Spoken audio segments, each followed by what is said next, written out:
Peluncuran ATM beras ini merupakan salah satu program Masjid Agung As-Salam Lubuk Linggau untuk memakmurkan masjid dan juga mensejahterakan masyarakatnya. Keberadaan ATM beras Masjid Agung As-Salam ini hanya diperuntukkan khusus bagi warga miskin yang berada di lingkungan masjid dan kedepannya meluas hingga seluruh wilayah Lubuk Linggau. Bantuan beras yang diambil di ATM beras, di mana untuk setiap kepala keluarga dijatah sebanyak 4 kg beras.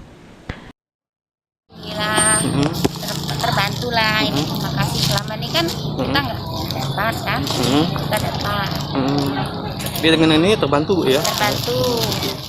Pengurus Masjid Agung As-Salam Lutfi Ishak mengatakan, untuk tahap awal pemberian bantuan beras, warga miskin melalui ATM beras sebanyak 50 kepala keluarga yang dibagi setiap hari Jumat.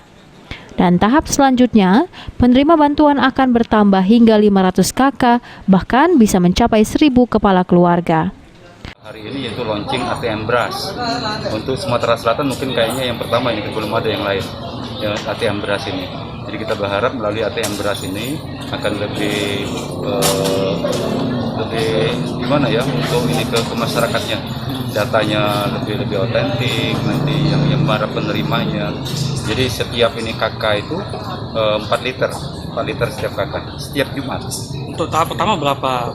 Hari ini kita 50. Untuk berikutnya kita sudah punya data 500 lebih. Untuk diketahui, keberadaan ATM beras Masjid Agung As-Salam Lubuk Linggau ini baru pertama kalinya di Provinsi Sumatera Selatan. Tri Hajariah, PAL TV.